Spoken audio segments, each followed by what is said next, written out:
Assalamualaikum. Bertemu lagi kita hari ini. Masih darjah 1.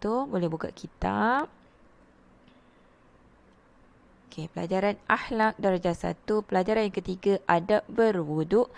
Bersama dengan saya hari ini, Tajah Ju. Baiklah, sebelum kita mulakan pelajaran, kita baca doa. Bismillahirrahmanirrahim. Allahumma aftah alaina hikmataka wanshur alaina min khazaini rahmatika ya arhamar rahimin. Rabbi zidni ilman warzuqni fahman. Rabbi shrah li sadri wa yassir li amri. Amin. Bismillahirrahmanirrahim. Okay, kita mulakan pelajaran. Okay, akhlak darjah 1. Boleh tengok kitab dalam tajuk pelajaran yang ketiga, iaitu adab berwuduk. Adab berwuduk. Okay. Dalam kitab ada mengatakan tentang 3.1 pengenalan wuduk. Okay. Yang dinyatakan sama macam saya tulis ni. Okay. Kita baca dan tolong tunjuk. Wuduk ialah cara yang ditetapkan oleh syariat untuk menyucikan diri daripada hadas kecil bagi membolehkan solat, tawaf dan menyentuh Al-Quran. Okay. Kalau tengok dalam gambar ni, kita tengok dia sedang mengambil air sembahyang. Itulah wuduk sebenarnya. Okay, cuma kita nak terangkan pengenalan dekat sini. Okay, wuduk ni cara yang ditetapkan oleh syariat Islam. Ditetapkan oleh Islam untuk kita sucikan diri daripada hadas kecil. Kalau pelajaran ibadat sebelum ni kita belajar tentang hadas. Okay, yang mana kita ada hadas kecil. Okay, cara nak suci daripada hadas kecil adalah wuduk. Adalah cara dengan berwuduk. Okay, dengan wuduk ni kita boleh solat, tawaf. Okay, tawaf ni mengelilingi Kaabah dan menyentuh Al-Quran. Semua ni perlukan wuduk. Ini sahaja pengenalan sahaja. Okey, seterusnya kita tengok muka surat sebelah. Okey. Hukum berwuduk. Kita tengok 3.2. Hukum berwuduk. Okey, hukum berwuduk ada 2. Okay, yang pertama,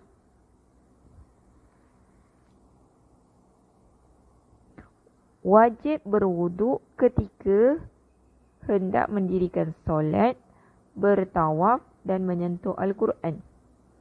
Wajib berwuduk. Untuk melakukan 3 ibadat ni, kita perlukan wuduk. Mesti kena ada wuduk. Okey, hukum yang kedua pula, sunat berwuduk. Sebelum membaca Al-Quran, membaca hadis, hendak tidur dan ketika marah. Okay, ini sunat kita untuk berwuduk. Kalau kita nak baca Al-Quran, kita perlu wuduk. Sunat hukum dia. Kalau kita nak baca hadis pun sama. Kalau kita nak tidur pun ada adab tidur kita belajar sebelum ni, berwuduk. Itu hukumnya sunat. Dan ketika marah. Marah ni kita dikuasai oleh syaitan. Jadi untuk mengelakkan kita daripada dikuasai oleh syaitan, kita boleh mengambil wuduk dan hukumnya adalah sunat. Okey, seterusnya. Okey. Adab sebelum berwuduk. Okey, kalau kita tengok kepada gambar ada 3. Okey, yang pertama kita tengok gambar yang paling besar ni. Okey, bersihkan kekotoran najis pada badan dan pakaian. Kalau tu kita mandi dulu ke? Kalau contoh kita tengah main bola, dah siap main bola tu, nak sembahyang asar. Nak sembahyang asar, mandi dulu. Bersihkan dulu pakaian kita. Okey, seterusnya yang kedua. Okey, gambar yang atas ni. Okey, gambar bersugi atau menggosok gigi. Gosok gigi, bersihkan gigi kita. Kalau tadi dah bersihkan badan, dah bersihkan pakaian, bersihkan gigi kita. Dan seterusnya yang ketiga ni, gambar orang tengah nganga ada air dalam mulut dia tu. Berkumur-kumur, bersihkan mulut pula. Kita kumur-kumur. Bersugi tadi kalau sunnah Rasul, dia menggunakan kayu sugi. Tak payah letak bergigi, ubat gigi, tak perlu. Hanya menggunakan kayu sugi. Kayu sugi ni gosok gigi kat gigi kita, dapat pahala. Ini adalah adab sebelum berwuduk. Kita tengok subtopik seterusnya. Ni gambar tadilah. Wuduk ni membolehkan kita untuk solat, tawaf dan baca Al-Quran. Subtopik seterusnya, adab-adab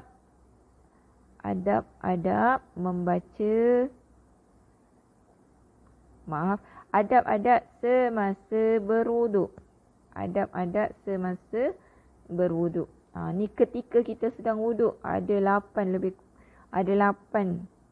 perkara yang boleh kita buat semasa berwuduk. Adab ni perkara yang baik, yang dapat pahala. Yang pertama sekali, nombor 1 ni, memulakan dengan membaca Bismillahirrahmanirrahim. Apa-apa ibadat yang kita nak buat, kita gunakan nama Allah dulu. Dengan cara apa? Baca basmalah dengan lafaznya Bismillahirrahmanirrahim. Itu yang pertama. Yang kedua, menghadap kiblat. Perlu hadap kiblat. Ni baru dapat adab-adab kita semasa berwuduk. Seterusnya yang ketiga, menutup kepala. Menutup kepala. Yang keempat, duduk di tempat yang tinggi dan sesuai. Duduk di tempat yang tinggi dan sesuai. Ni kalau kita pergi surau ke masjid ke, kita perasan kalau ada macam batu atau kerusi tu, diri kat atas tu, duduk cangkung kat situ, ambil wuduk. Seterusnya yang kelima, tidak berbual atau bercakap-cakap dengan orang sebelah. Tengah-tengah ambil sembahyang ni, kau buat apa tadi? Naik apa datang sini tadi pergi surau? Dah cek suhu ke belum? Contoh macam tu, berbual-bual dengan kawan sebelah ke. Kalau orang tanya kita, tunggu sampai kita siap ambil wuduk, baru boleh jawab soalan dia. Seterusnya yang keenam, jimatkan penggunaan air. Buka air slow-slow je, kecil-kecil je. Perlahan je air tu. Jangan besar sangat, nanti membazir. Sedangkan kita gunakan sikit je. Seterusnya yang ketujuh, menyempurnakan wuduk. Ni ikut rukun-rukun wuduk lah. Nanti dekat pelajaran seterusnya, ada rukun-rukun wuduk. Terutama dekat ibadat lah nanti. Seterusnya yang akhir sekali, nombor 8. Mengulang-ulang basuhan atau sapuan sebanyak 3 kali. Ini sunat ni sebenarnya, adab dia. Ulang basuhan. Contoh basuh tangan. Basuh 3 kali. Tangan kanan 3 kali, tangan kiri. Semua perkara ibadat yang kita buat tu, dalam wuduk ni buat ulang sebanyak 3 kali. Boleh tak yang sekali je? Boleh, tak ada masalah. Tapi mengulang-ulang basuhan ni adalah sunat. Seterusnya itu adab semasa berwuduk. Jangan keliru. Akhir sekali, paling senang dan paling mudah untuk awak ingat, adab-adab selepas berwuduk hanya ada satu je, iaitu berdoa. Doa apa? Bukan doa makan, bukan doa tidur. Doa selepas berwuduk. Ni doa dia. Ni doa dia. Doa selepas berwuduk. Kita baca sesama.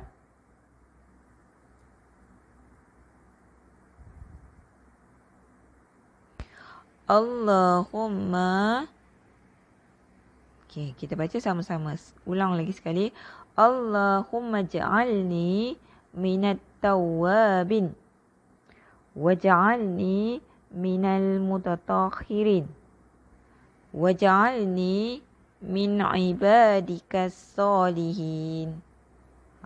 Kita ulang lagi sekali. Mim ni masukkan ke dalam jim. Allahumma ja'alni minat tawwabin. Waj'alni minal mutatahhirin. Bawah. Waj'alni min ibadikas solihin. Apa artinya? Allahumma, ya Allah. Aj'alni minat tawabin. Jadikanlah aku dari kalangan orang yang bertaubat. Waj'alni, dan jadikanlah aku minat mutatahhirin. Dari kalangan orang yang suka bersuci. Baris bawah dia. Waj'alni, dan jadikanlah aku min ibadika solihin, dari kalangan hamba-Mu yang soleh. Okey, tu saja pelajaran kita hari ini. Kita belajar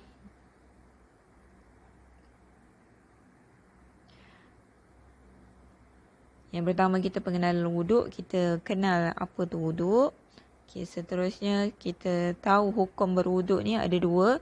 Dalam situasi ibadat yang tertentu kita wajib berwuduk. Dalam situasi tertentu hukum wuduk tu menjadi sunat. Okey, seterusnya kita belajar adab sebelum berwuduk.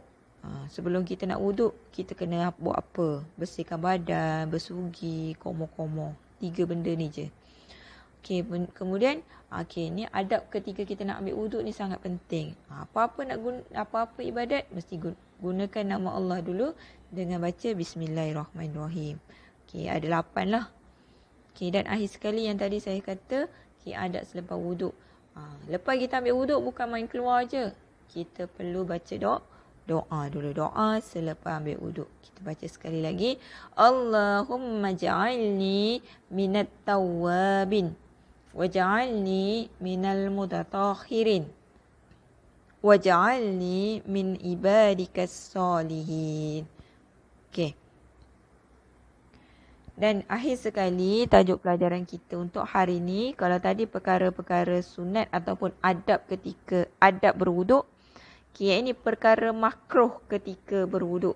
Okey, hukum makruh ni nak kepada haram ataupun tidak sah nanti wuduk kita. Okey, ada 7. Okey, yang pertama sekali, perkara makruh ni bercakap-cakap. Kalau tadi tak boleh kan. Ni bercakap-cakap dengan kawan sebelah pun sama, hukum dia jadi makruh. Okey, seterusnya yang nombor 2, membasuh anggota wuduk lebih 3 kali. Hukum dia makruh.